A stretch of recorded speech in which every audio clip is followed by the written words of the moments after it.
Hi, and welcome to the second episode in a series on sound in P5.js. To get started working with sound, we're going to play the sound of a plucked string when we click anywhere in the browser window and stop the sound when we press any key. But before we write any computer code, let's write an algorithm that sets out what we want to do. An algorithm is a series of steps or instructions required in order to solve a problem. I'm typing 2 forward slashes before each line. This is a way of writing things in a JavaScript program that you want the computer to ignore. We call these lines comments. The first thing we need to do is set aside some computer memory to store the sound file. Next, we need to load the sound into this memory. We need to decide how we're going to trigger the playback of the sound. There are many possibilities.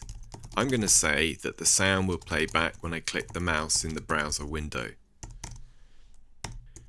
We also need to decide whether we want to be able to stop the sound before it reaches the end of the file. Again, there are many ways we could do that. I'm going to say that the sound will stop when a key is pressed. Okay, that's our program, broken down into small steps and written in plain language. Programmers call this pseudocode. It can often be helpful to write pseudocode before writing any computer code. Step 1 then, set aside computer memory to store the sound. We can do this by declaring a variable, which is a sort of container for data. We can declare a variable in JavaScript with the keyword let, followed by the variable's name, which we can invent. Let's call it monochord, as it's a good idea to try to be descriptive when naming variables. Step 2, load the sound file into memory. To do this, we can write a preload function. A function in JavaScript does something. It's a kind of action. We open and close curly brackets as standard when we write functions. In between those brackets, we need to write some more code that actually loads the sound into memory. So let's do that.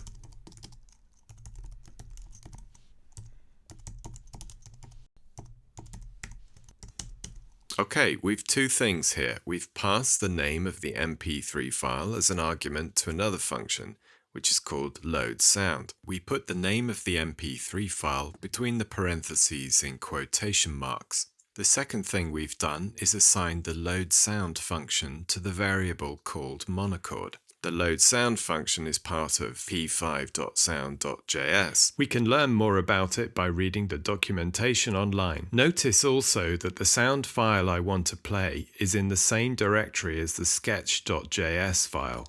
Let's move on to step 3 and write the code to play the sound when the mouse is clicked in the browser. Playback in p5.sound is controlled by the play method. A method is a type of function. We can activate this function or call this method by typing monochord.play, which calls the play method on the monochord variable. Again, we could say that the method performs an action on the variable. I decided that I wanted the sound to play back on clicking the browser window. We can do this using another p5 function. Here, we've attached the play method to the monochord variable in the context of a mouse pressed function. Finally, step 4. Stop the sound when a key is pressed. We can stop the sound by calling the stop method on the monochord variable in the context of a key pressed function. Let's test everything in the browser.